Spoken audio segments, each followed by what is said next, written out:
जरा सोचो, पूरी दुनिया में एक इंसान सिर्फ एक कंगारू के साथ अकेला रह जाए। कुछ ऐसा ही होता है हमारी आज की कहानी में। कहानी की शुरुआत में उए नाम का एक आदमी रॉकेट में बैठकर चांद पर जा रहा था, लेकिन फिर इसी दौरान पाई नाम का एक बहुत बड़ा एस्ट्रॉयड धरती की तरफ मुड़ गया। ये उस एस्ट्रॉयड से भी बड़ा था जिसने धरती पर डायनासोर्स को खत्म किया था। इससे बचने के लिए इंसानों ने एक प्लान बनाया। चांद पर जिस स्पेस स्टेशन में उए जा रहा था, उस स्पेस स्टेशन को भी इसी चक्कर में बनाया गया था। उसके अंदर कई खतरनाक आधुनिक हथियार थे जिनकी मदद से एस्ट्रॉयड को तबाह करके उसके मलबे को चांद की ग्रेविटी की मदद से धरती से दूर खींच लिया जाएगा। 8 साल तक लगातार मेहनत करने के बाद आखिरकार इंसान इस मिशन में कामयाब हो गए और अब अपना काम खत्म करने के बाद उए और उसके सभी साथी वापस धरती पर आने के लिए तैयार थे। पर वापस आने से पहले उए अपनी कमांडर जिंग के सामने अपने प्यार का इजहार करना चाहता था और इसी चीज की तैयारी के लिए उसने अपने कमरे में जाके हेडफोन्स में गाने लगाए और एक लेटर लिखना शुरू कर दिया।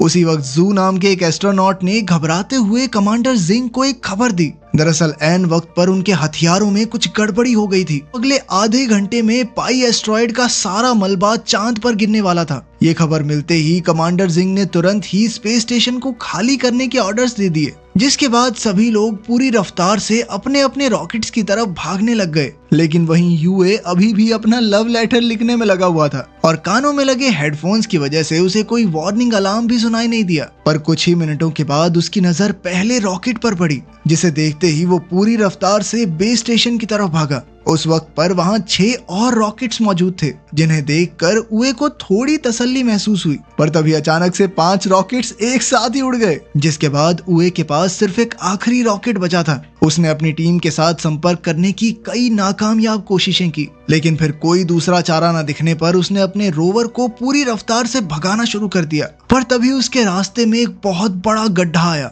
और उसका रोवर सीधा जाकर उस गड्ढे में गिर गया। जब तक वो उस गड्ढे से बाहर आ पाता तब तक आखिरी रॉकेट भी उड़ गया और अब तक तो उस जगह पर एस्ट्रॉयड का मलबा गिरना शुरू हो गया था, जिससे बचने के लिए उए ने एक दूसरे गड्ढे में छुपने का सोचा। पर तभी मलबे का कुछ हिस्सा सीधा आकर उस गड्ढे में गिर गया, जिसके चलते उए थोड़ी देर के लिए बेहोश हो गया। पर जब उसे वापस होश आया तो उसका मानना था कि धरती से उसे ढूंढना ज्यादा मुश्किल नहीं होगा। पर तभी एक बहुत बड़ा एस्ट्रॉयड सीधा जाकर धरती से टकरा गया, जिस वजह से पूरी धरती तबाह हो गई। अगले 6 महीनों तक उए लगातार धरती से संपर्क करने की कोशिश में लगा रहा और अब भी कामयाबी ना मिलने पर उसने अपनी किस्मत को अपना लिया। खुशकिस्मती से उसके पास अपनी बची हुई जिंदगी बिताने के लिए खाना और पानी काफी मौजूद था। सभी शहीद हुए लोगों को श्रद्धांजलि देने के बाद उए ने अपनी सारी मनोकामनाएं पूरी करने का फैसला किया, जिसमें सबसे पहले नंबर पर कमांडर जिंग के कमरे में कुछ समय बिताना था। पर उसे जिंग के कमरे का पासवर्ड पता ही नहीं था और वहीं उसकी दूसरी ख्वाहिश थी चांद की सतह पर सर्फिंग करना।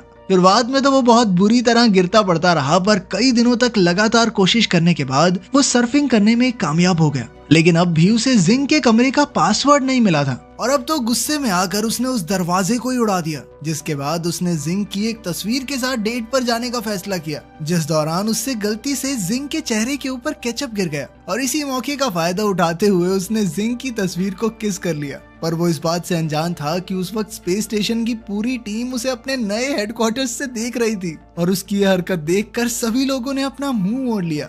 और वहीं दूसरी तरफ जिंग ये देखकर पूरी तरह हैरान थी, पर नेटवर्क बिगड़ने की वजह से उस वक्त वो सिर्फ उए को देख ही सकते थे और क्योंकि उए किसी खतरनाक मुसीबत में नहीं लग रहा था, इसीलिए जिंग ने उए का रेस्क्यू मिशन कैंसिल करने का फैसला किया। पर तभी चेयरमैन यांग ने उन्हें बताया कि सरकार ने अगले 30 दिनों में उए की इस नई जिंदगी को दुनिया भर में दिखाने का फैसला किया। असल में एस्ट्रॉयड के धरती से टकराने के बाद 30% जमीन पानी में डूब चुकी थी, जिसके चलते सभी लोगों की जिंदगी पूरी तरह से बदल गई थी और अब सरकार उए के जरिए लोगों के अंदर एक नई उम्मीद जगाना चाहती थी कि देखो ये आदमी अकेला फंसा हुआ है फिर भी जिंदगी जी रहा है ना। लेकिन एस्ट्रोनॉट जू उए को इस काम के काबिल नहीं मानता था, जिस पर जिंग ने उसे बताया कि वो लोग उए की आवाज को डब करके दुनिया के सामने लाने वाले हैं ताकि वो अपनी मर्जी से उससे चीजें बुलवा सकें। इसके बाद जिंग ने रेडियो के जरिए दुनिया के सामने उए की एक झूठी कहानी रखी, जिसके मुताबिक उसने एक क्रू मेंबर को बचाने के लिए रॉकेट में अपनी सीट छोड़ दी थी और साथ ही जिंग ने दुनिया को उए की नई जिंदगी के ब्रॉडकास्ट के बारे में भी बताया। उधर 196 दिन बीत जाने के बाद उए एक दिन अपनी एक दवाई लेने के लिए वेयर हाउस में गया और वहीं हेडक्वार्टर्स में उए की आवाज को डब करने के लिए फ्लूटिस्ट नाम के एक वॉइस ओवर आर्टिस्ट को बुलाया गया, पर उसे कोई भी स्क्रिप्ट नहीं दी गई और इस बार जब उए वेयरहाउस में पहुंचा तो उसकी नजर एक नई और अनजान चीज पर पड़ी, जिसे शुरुआत में उए ने एक लड़की समझा और उससे बातें करना शुरू कर दिया। पर जैसे ही वो उसके पास पहुंचा तो उसने देखा कि वो एक हट्टा कट्टा कंगारू था। और उसी समय पर जब लाइव स्ट्रीमिंग चालू की गई तो कैमरा सीधा उस कंगारू के चेहरे पर चला गया और इधर सभी चीजों से अनजान फ्लूटिस्ट ने भी कंगारू के होठों के हिसाब से डबिंग करना शुरू कर दिया। जिंग ने फ्लूटिस्ट को रोकने की कोशिश की पर तब तक बहुत ज्यादा देर हो चुकी थी और कई लोगों ने इस चीज को देख लिया था और अपनी इसी गलती के चलते जिंग और जू को चेयरमैन के सामने पेश होना पड़ा, जहां उन्होंने बताया कि उनकी रिसर्च टीम कॉन्ग नाम के कंगारू को बेस स्टेशन पर ही छोड़ आई है।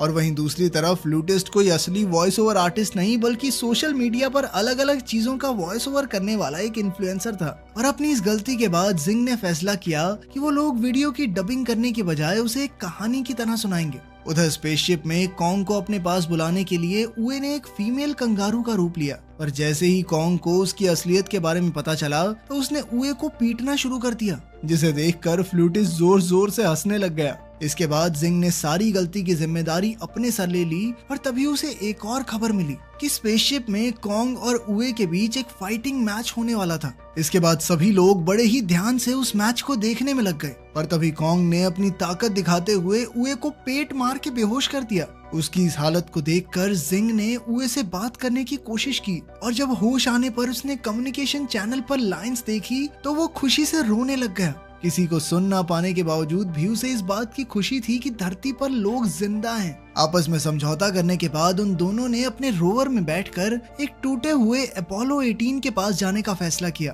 ताकि वो उसका इस्तेमाल लूनर स्टेशन पर पहुंचने के लिए कर सकें, जहां पर एक रॉकेट मौजूद था जिसकी मदद से वो वापस धरती पर चले जाएंगे। इधर उए ने अपनी पूरी ताकत लूनर डॉग को ढूंढने में लगा दी जो उए की मदद कर सकता था। इसके बाद उए ने अपना पूरा ध्यान स्पेसक्राफ्ट को फिर से बनाने में लगा दिया, जिसे देखकर सभी लोग काफी हैरान थे। और जब जिंग ने उसकी फाइल चेक की तो उसे पता चला कि असल में वो एक फ्लाइट डायनामिक्स इंजीनियर था जो कि फिलहाल मेंटेनेंस डिपार्टमेंट में काम कर रहा था। अपने 282वें दिन उए ने बताया कि उनके टूटे हुए इंजन की वजह से उनके रोवर की एक वेट लिमिट थी, जिसके चलते उसे कॉन्ग को वहीं छोड़कर आगे बढ़ना पड़ेगा। पर फिर भी कॉन्ग उसे जबरदस्ती वापस अपने बेस पर ले आया। पर तभी उए को याद आया कि वो यहाँ मौजूद एक हथियार को प्रोटोटाइप इंजन की तरह इस्तेमाल कर सकते हैं, लेकिन इसमें काफी ज्यादा खतरा था। पर इसके बावजूद भी कॉन्ग उसका साथ देने के लिए तैयार था। उसकी ये बात सुनकर एस्ट्रोनॉट जू ने पूरी टीम को बताया कि ये काम हो जरूर सकता है, पर सूरज ढलने से पहले उसे बेस पर लाना काफी ज्यादा मुश्किल था, क्योंकि प्रोटोटाइप इंजन सोलर पावर से काम करता था और चांद का एक दिन धरती के 14 दिनों के बराबर होने के बावजूद भी अगर उए उसे लगातार ड्राइव करता रहा तो भी वो वहां तक नहीं पहुंच पाएगा। सबका मानना था कि ये काम नहीं हो सकता। पर सूरज ढलते ही उए ने उल्टी तरफ ड्राइव करना शुरू कर दिया। दरअसल वो सूरज की रोशनी से बाहर इसलिए नहीं जा सकता था क्योंकि चांद पर सूरज हटते इतनी ज्यादा ठंड हो जाती है कि वो मारा जाता। और ये देखते ही जिंग समझ गई कि उए लगातार सूरज का पीछा करने वाला है ताकि उसके पास पूरे 41 दिनों का समय हो जाए। पर 28वें दिन ही कॉन्ग और उए पूरी तरह से थक चुके थे और इसीलिए उन दोनों ने एक दूसरे को आपस में रस्सी से बांध लिया था। और कई दिनों तक लगातार ड्राइव करने के बाद वो लोग आखिरकार इंजन तक पहुंच ही गए। वहां पहुंचते ही कॉन्ग ने लगातार एक बटन को दबाना शुरू कर दिया, पर खुशकिस्मती से वो कोई उल जलूल बटन नहीं, बस इंजन चेक बटन था। और उसकी इन्हीं खतरनाक हरकतों की वजह से उए ने उसे काट के अंदर ही बंद कर दिया। इसके बाद वो दोनों वापस अपने बेस के लिए निकल गए, पर रास्ते में कॉन्ग का काट इंजन से अलग हो गया। और जब तक उए को इस चीज का एहसास हुआ तब तक काफी समय बीत चुका था। उए जानता था कि अगर वो कॉन्ग को लेने के लिए वापस गया तो सूरज की रोशनी उसके हाथ से निकल सकती है। उए ने एक बार तो कॉन्ग को वहीं छोड़कर आगे बढ़ने का फैसला किया और उसकी ये हरकत देखकर सभी लोग काफी हैरान थे। पर कुछ ही मिनटों बाद वो पूरी रफ्तार से वापस कॉन्ग की तरफ मुड़ गया और थोड़ी देर तक वापस चलने के बाद वो आखिरकार कॉन्ग तक पहुंच ही गया। पर अब सभी कैलकुलेशंस के बाद सबका मानना था कि वो लोग समय रहते वापस नहीं लौट पाएंगे। इसीलिए जिंग ने सभी लोगों को जल्द से जल्द लूनर डॉग को ढूंढने का आदेश दिया ताकि उसकी बैटरी की मदद से उए वापस अपने बेस तक पहुंच सके। इधर काफी समय से बिना सोए लगातार गाड़ी चलाने की वजह से उए और कॉन्ग दोनों ही काफी ज्यादा थक चुके थे। पर तभी सूरज ढलने की वजह से अब उनके पास सिर्फ 5 घंटे की बैटरी बची थी। पर तभी लूनर डॉग अचानक से एक्टिवेट हो गया, पर पावर सेविंग मोड में होने की वजह से वो उन दोनों को नहीं ढूंढ सकता था। उधर बेस से 55 किलोमीटर दूर बैटरी खत्म होने की वजह से कैबिन पूरी तरह से जम चुका था और मजबूरन उए और कॉन्ग को शिप से बाहर आना पड़ा। उधर एस्ट्रोनॉट जू ने लूनर डॉग का कंट्रोल अपने हाथ में लेकर उसे उए तक पहुंचाने का फैसला किया, पर रास्ते में ही बैटरी खत्म होने की वजह से लूनर डॉग एक बहुत बड़े गड्ढे में गिर गया, जिसे देखकर धरती पर सभी लोग बहुत निराश थे। उधर उए और कॉन्ग तारों को देखते हुए आपस में बातें कर ही रहे थे कि तभी उए एक बार फिर से जिंग की यादों में खो गया और तभी थोड़ी देर बाद जब उसे होश आया तो उसने देखा कि कॉन्ग एक कांच की रिफ्लेक्शन का पीछा करते हुए इधर उधर भाग रहा था। इससे उए को एक आइडिया आया और उसने कॉन्ग की पीठ पर एक स्लेज बांध दिया, जिसके बाद उसकी सर्फिंग प्रैक्टिस बहुत काम आई। अब वो दोनों बड़ी ही तेजी से आगे बढ़ रहे थे, पर तभी उनके सामने एक बहुत बड़ा गड्ढा आ गया, जिसे पार करने के लिए उए ने बड़ी ही चालाकी से नाइट्रोजन टैंक्स का इस्तेमाल किया। उसकी ये कामयाबी देखकर धरती पर सभी लोग काफी ज्यादा खुश थे और अब उन सभी में एक नई उम्मीद जाग गई थी। दूसरी तरफ अपनी बहादुरी की वजह से उए को धरती पर कई सम्मान मिले, जिन्हें लेने के लिए चेयरमैन खुद जाया करते थे। तभी जिंग ने चेयरमैन को बताया कि आने वाले 3 महीनों में कम्युनिकेशन लाइंस ठीक होने वाली थी, जिसके बाद वो लोग उए से संपर्क कर सकते हैं। धीरे धीरे चीजें वापस से ठीक होने लगी थी, पर कोई ये नहीं जानता था कि पाई एस्ट्रॉइड का एक बहुत बड़ा हिस्सा अभी भी खतरा बनकर उन सभी का इंतजार कर रहा था। उधर उए और कॉन्ग आपस में खेल रहे थे कि तभी कॉन्ग ने गलती से कुछ तारों को छू दिया, जिसके बाद उए को स्क्रीन पर पिछली बार की तरह कुछ सिग्नल्स दिखाई दिए। ये देखकर अब उए को लग रहा था कि शायद धरती पर कोई जिंदा नहीं बचा है और शायद पहले भी कॉन्ग ने इसी तरह तारों से कुछ छेड़खानी कर दी होगी और तब वो सिग्नल आए होंगे। ये देखकर उए काफी ज्यादा उदास हो गया और उधर जिंग ने अपनी पूरी ताकत से कम्युनिकेशन लाइंस ठीक करने का काम शुरू करवा दिया। कुछ दिनों बाद उए ने कॉन्ग के लिए एक महिला कंगारू का खिलौना तैयार किया और खुद सब खत्म करने के लिए शिप से बाहर चला गया।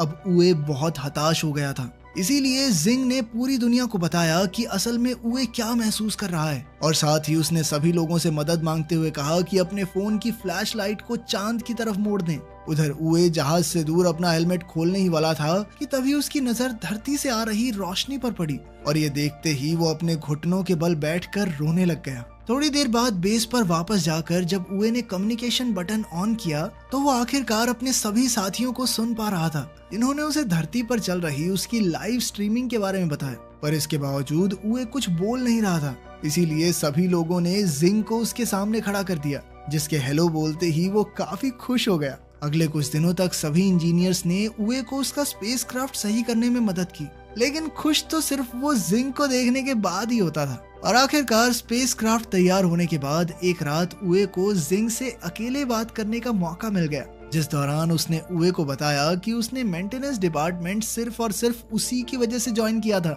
असल में उए पहले इस डिपार्टमेंट में काम करने के लिए तैयार नहीं था, पर तभी उसकी नजर पास से गुजर रही जिंग पर पड़ी और जिंग को देखते ही उसे प्यार हो गया। अब उसने सोच लिया था कि भाई चांद पे तो मैं जाके रहूंगा, इस बंदी के साथ रहना है तो रहना है। जिसके बाद वो मेंटेनेंस डिपार्टमेंट में छोटा सा काम करने को भी तैयार हो गया। उसकी ये बात सुनकर जिंग ने भी उसे बताया कि उस दिन रॉकेट में बैठते वक्त उसने उए को भागते हुए देख लिया था, पर अफसोस वो उस वक्त उसका इंतजार नहीं कर सकती थी। उनकी इस बातचीत की वजह से किसी का भी ध्यान धरती की तरफ बढ़ रहे एस्ट्रॉइड के ऊपर नहीं गया। अगले दिन कॉन्ग और उए अपने घर वापस आने के लिए पूरी तरह तैयार थे और अपनी टीम की मदद से उन्होंने आखिरकार स्पेसक्राफ्ट को सही सलामत लॉन्च भी कर लिया, जिसे देखकर सभी लोग काफी ज्यादा खुश थे, क्योंकि उए और कॉन्ग चांद पर 923 दिन बिताने के बाद आखिरकार स्पेस स्टेशन में पहुंच गए थे। पर तभी जू ने एक अर्जेंट मीटिंग बुलाकर सभी को पाई के उस बड़े हिस्से के बारे में बताया जो तेजी से उनकी तरफ बढ़ रहा था। और वहीं चेयरमैन का मानना था कि सिर्फ एक ही आदमी उन्हें इस खतरे से बचा सकता है, क्योंकि उसके जहाज का इंजन अपने आप में एक हथियार था। वो आदमी कोई और नहीं बल्कि उए ही था। ये सुनते ही जिंग ने कंट्रोल रूम में जाकर लाइव स्ट्रीमिंग को बंद कर दिया, जिसकी वजह से सभी लोग काफी हैरान थे। पर इससे पहले कि वो उए से बात करती, उसे पहले ही इस खतरे के बारे में पता चल गया था।